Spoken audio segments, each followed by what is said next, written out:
Itu sempit itu. Terlalu sempit ya? Landscape itu bukan taman. Jadi gimana tuh? Mari beropini di Opini RC. Hampir ke sana. Menjaga. Jadi kontennya itu lebih konten lokal, peraturan lokal, budaya lokal, kosmologinya, geografinya, gitu. Jadi kita harus punya pengetahuan itu untuk bisa mendapatkan lisensi. Ya contohnya saya kan ada beberapa proyek di Bali. Ya, kita harus paham Bali itu kayak apa, asta kosala-kosalinya, mengenai kosmologinya, Gunung Agung kosmologi, bangunan nggak boleh lebih tinggi dari pohon kelapa atau pura yang ada di sana. Kita harus itu. Nah, itu punya mengenai material lokalnya gitu. Nah itu punya ini sendiri gitu. Tapi maksudnya kan nggak bisa kita samain. Misalnya saya buat proyek di Padang, ya pas ngerti dong bahwa Padang itu nggak semuanya atapnya sama. Ada yang 7 tingkat, ada yang 5 tingkat, ada yang 9. Beda-beda loh. Itu berdasarkan apa bang? Jumlah? Beda memang. Padang panjang lain, Pariaman lain, suku Bukit Tinggi lain, iya. Jangan dikira sama. Lupa, gue ada di emang filosofi. Ya sama, makanya itu kita nggak bisa samain. Jangan nanti kita tiba-tiba macam buat bangunan kayak rumah makan Padang aja tinggal tempel gitu kan. Ada beda-bedanya. Nah, beda-bedanya ada ininya.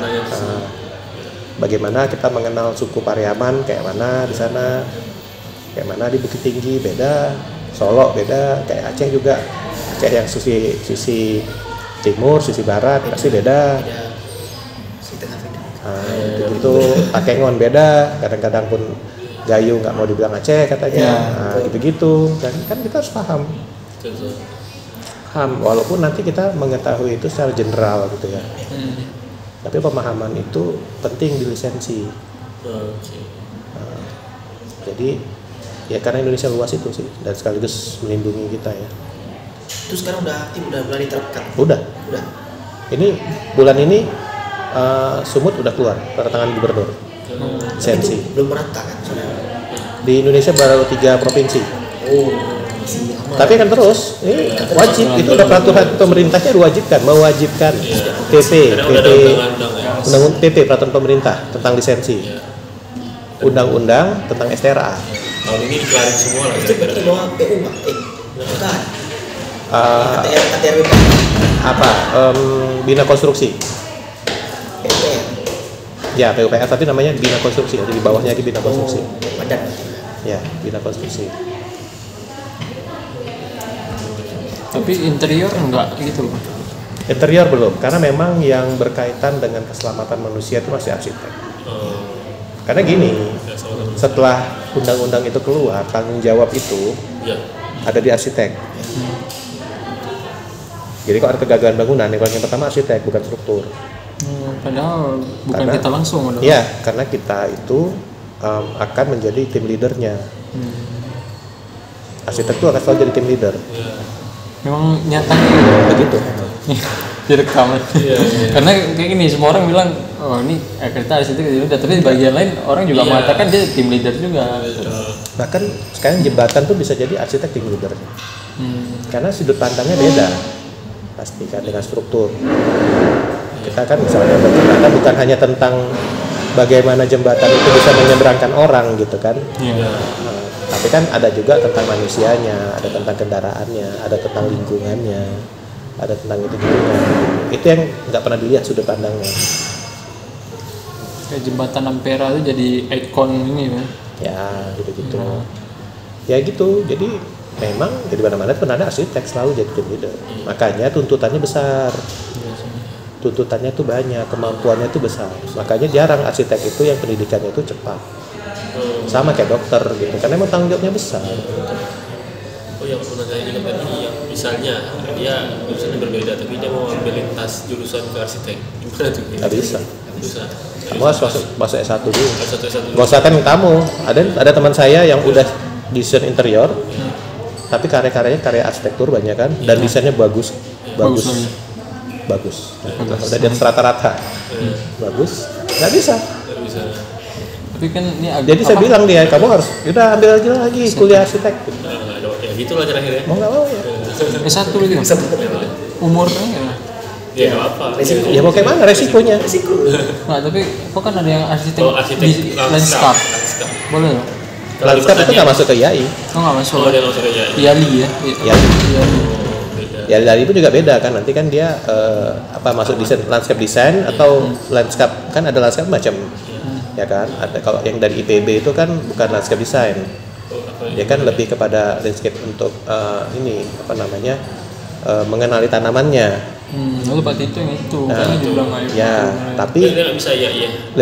landscape design, nah itu adanya di Trisakti, di ITB, di UI ya masalah ya. Nah, itu yang landscape design. Kok ambil S2 di situ boleh berarti? Kok jurusan Mungkin boleh. mungkin boleh. Nah, ambilnya ke sana S2-nya desain gitu. Cuma nggak tahu, cuma masih nanya juga sih. Oh, Nah, mungkin setelah S2 baru bisa ngambil nanti apanya? Kemungkinan. Ya, dari IALI. Malah landscape itu punya peluang besar loh, karena sedikit kali. Sedikit Sedikit kali ya. Belum banyak ya. Sedikit kali. Itu kami di sini Medan aja, aduh kesusahan Kurang dari lebih orang gitu ya. landscape. Itu sangat dipentingkan, betul. Karena menghubungkan dunia dua arsitek. Nah, itu sempit itu. terlalu sempit ya. Landscape itu bukan taman. Jadi gimana tuh? Landscape design itu lebih kepada ruang luar, nah sebutnya gitu. Apapun yang di luarnya bangunan ini, itu landscape. Lebih luas lagi. Luas kan gitu kan. Ya. Iya, lebih luas. Jadi dia malah sebelumnya landscape itu yang menentukan desain dulu. Kalau kita desainnya agak lebar, besar, itu landscape dulu yang kerja. Nah, baru arsitek masuk. Dijadiin area yang udah bisa Iya. dikelola dulu. Landscape itu yang menentukan dulu posisi bangunannya di mana. Dia menganalisis. Lingkungan juga. Nah, menganalisis lingkungan. Yang soalnya kalau kawasannya misalnya 1 hektar, kita mau buat bangunannya kecil-kecil gitu. Karena itu biasanya landscape duluan hidupnya. Gitu. Iya. Ini juga jabatan ya. Iya. Tahu ya. Memang di Aceh kan mana Memang ada. begitu. Gitu. Harus gitu ya bang. Makanya tuh nanti dia ya kita, tapi tetap tim leadernya arsitek. Ya. Tapi nanti kan arsitek itu memposisikan bahwa dia mundur, nah di landscape yang mulai maju gitu. Tetap berdiskusi. Landscape yang mulai analisa posisi mataharinya di mana, apanya di mana gitu kan. Kira-kira nanti drainasenya bagaimana, pengolahan tapaknya, tinggi bangunan yang lebih tinggi, bangunan yang lebih rendah, apa. Nah itu eye levelnya gimana. Apakah bangunan ini saling menutupi bayangan, tapi gitu-gitu tuh biasanya. Bangunan kan nanti kalau misalnya bangunan tinggi kan agak tinggi, ini satu lebih tinggi nutupin bayangan sama yang ini, biasanya nggak boleh. Diusahakan jangan. Karena nanti kan bangunan ini berarti kan nggak punya kena matahari misalnya, gitu. Jadi, nah itu tuh udah dianalisis sama landscape. Baru nanti dikasih petanya udah mapping master plan. Kayak master plan gitu, semi master plan masuk arsitek mulai ikutan juga sebenarnya di situ. Tapi dia masih, mungkin arsitek butuh bentuknya jangan lurus begini, mungkin bentuknya kayak gini. Nah itu bekerja samanya di situ. Mulai itu gini, analisanya gini, program ruangnya ini soalnya nggak cukup. Jadi si arsitek membutuhkan ruang yang nggak boleh kotak gitu, mungkin bentuknya L misalnya. Atau gini, ya itu misalnya bulat atau gimana, nanti tiba-tiba jalannya gimana. Nah itu landscape sudah kerjasama di situ. Dan itu di awal. Landscape itu bukan terakhir, bukan kita jadi bangunannya landscape isi tanaman. Baru sisanya. Enggak.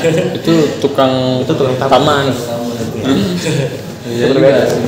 Banyak istilah persepsi di kita kan. Itu beda. Panjang lah urusannya. Panjang lah. Panjang. Jadi enggak sesederhana itu. Ya sesimpel yang anak muda. Ya, memang kebanyakan kita begal begitu sih. Persepsinya begitu tamat bisa kerja gitu, enggak. Ya, karena yang digaung-gaungkan, kalian mau nggak udah selesai kuliah langsung kerja. Jadi itu idealisme kita ya. Jadi Itu yang juga sih. tergantung. Ya, itu memang jebakan Batman memang. Tapi emang banyak sih pengalaman walaupun masih kecil-kecil lah. Kalau kita bisa belajar tempat. Karena gini, kalau kita ilmunya kita kurang, kita misalnya itu, kita juga dulu kan berpikir bahwa kita tuh bisa bereksperimen kan. Iya. Kita dari awal tuh selalu eksperimental memang, membuat desain-desain yang lebih menantang gitu ya, yang kita rasa secara logika itu bisa dilakukan. Ya ada juga error-errornya, error-errornya kita ada rugi, kita harus ngasih balikin uang, kita apa gitu. Nah, itu kan nggak enak ya, pengalaman yang nggak enak gitu. Dan itu menurut saya jangan kalian ulangi gitu. Maksudnya kalian bisa belajar itu mulai berpikir dengan struktur berpikir yang baik gitu ya. Karena memang kita sadar bahwa pendidikan kita itu nggak sama. di semua daerah gitu. Dan saya pikir juga nggak perlu sama karena masing-masing daerah juga punya masalah masing-masing. Kayaknya masih enak lah, saya kemarin baru ngobrol sama yang teman dari NTT, jadi arsitek dibayar pakai ayam. Oh, ada juga itu. Gitu dah. Ya, di Papua bayar pakai keramik. Itu memang ada Keramik uang apa atau- tuh? Iya. Keramiknya keramik sisa. Proyeknya sisanya tuh ada banyak keramik dikasihnya. Karena apa? Uang yang ada atau? Iya, karena mereka masih belum menghargai itu. Oh gitu. Aceh udah jauh lebih bagus lah sekarang. Ya, itu kita dengan Pak daerah lebih lumayan. Ya ada betul yang NTT, tapi lumayan ya tetap bertahan terus karena buatin villa, buatin hotel gitu. Tapi ya bertahan ya, karena kan udah kayak ayam juga, kayak ayam. Kayak dokter-dokter di kampung-kampung gitu. Oh ya gitu. Jadi ya realitasnya Indonesia itu begitu besar gitu. Keluhan kita mungkin akan juga dirasakan keluhan oleh teman-teman yang lebih tertinggal. Gitu ya. Saya tahu bilang apa-apa ya kita belajar arsitektur di kota-kota besar, tapi baliklah ke kota masing-masing karena kuenya itu ada di sana. Kuenya itu ada di sana gitu, kue apa namanya porsinya itu ada di sana gitu di kampung kita masing-masing. Kalau kalian memang pengen, tadi kan punya visi mau semua kalangan ya boleh gitu, bagus. Cuman dasarnya bukan itu, dasarnya itu kalian mesti tahu dulu arsitektur yang bagus itu gimana. Baru kan bisa menghadapi persoalan atau problem proyek-proyek rumah yang kecil mau besar gitu. Itu cuma masalah skala ya. Kalau kita bisa lihat arsitek Jepang tuh. Arsitek Jepang itu selevel Tadao Ando sekalipun yang bangunan sebesar itu masih bisa buat rumah gitu. Atau levelnya Sanaa gitu kan. Sana itu proyeknya gila-gilaan gitu, tapi tetap buat rumah. Tapi itu udah rumahnya tuh bagus gitu. Gitu ngerti kan? Maksudnya gini ya, buat rumah tuh dia nggak kayak yang buat yang gila-gilaan itu, bangunan besar-besar itu. Tapi buat rumah itu tetap manis, skalanya enak, bagus, fungsional apa gitu. Tapi dengan gayanya dia gitu. Nah itu yang harus dipelajari. Sesuai konteks. Iya, itu harus dipelajari bahwa kita harus paham juga dulu arsitektur yang bagus tuh kayak apa. Dan yang cocok juga dengan kita, dan itu proses, nggak bisa langsung. Kita perlu trial juga. Oh ini ternyata nggak cocok di sini. Material ini nggak pas, material ini bisa bagus, ini nggak bagus. Apa? Nah, itu sudut pandang kita akan berubah seiring kita memandang apa itu juga. Ya kalau udah belajar kan orang ngelihat batu bata itu udah beda gitu. Oh batu bata itu bisa dibelah-belah gini sama di Purnomo, dicacah-cacah, terus disusun-susun, bisa gitu, bukan disusun-susun kayak ayah ala Andi Rahman aja gitu ya, susun-susun kayak Lego udah jadi. Ada juga yang emang batu bata itu esensial, dia bacanya itu sebagai sesuatu yang bukan melihat itu sebagai sebuah bentuk yang bisa disusun, tapi dia melihatnya sebagai sebuah produk yang dihasilkan oleh tukang, dihasilkan oleh manusia lah siapapun itu, dan produk itu sebenarnya sudah berjalan jauh lampau gitu ya. Terus dia mempelajari esensi materialnya gitu, sifatnya gitulah. Kadang-kadang kita tuh mempelajari sifatnya dulu gitu kan. Nggak semua misalnya semen itu bisa diperlakukan sama, tidak semua batu bata bisa diperlakukan sama, tidak semua besi bisa diperlakukan sama. Jadi masing-masing itu punya bahasanya gitu lah. Ya, kalau misalnya bahasanya itu kita paksakan dengan bahasa yang berbeda, kelihatan maksa, atau ya kelihatan biasa aja. Gitu.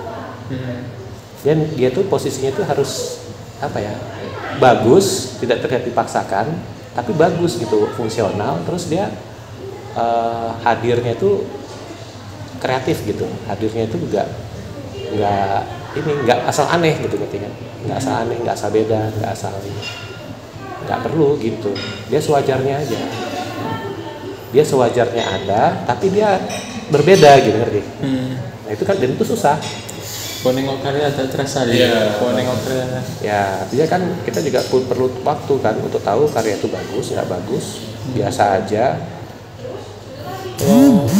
bagi Bang Doni sendiri, kalau kan kadang-kadang tiap orang beda kan arsiteknya itu apa. Ada yang berpikir arsitek itu untuk mencari uang yang lebih banyak, ada juga arsitek itu memang senangan juga dari segi seni gitu. Kalau Abang apa Bang? Kalau arsitek itu apa maknanya? Mencari makan. Nggak mungkin dalam mencari makan aja. Karena nggak ada yang itu sih. Karena kalau dalam kali orang seneng pasti ada hal lain tuh. Passion gitu atau ya. Ya arsitek ya apa ya udah nggak tahu ya biar kayak mana ya, memang udahlah gitu, jangan mau takdirnya.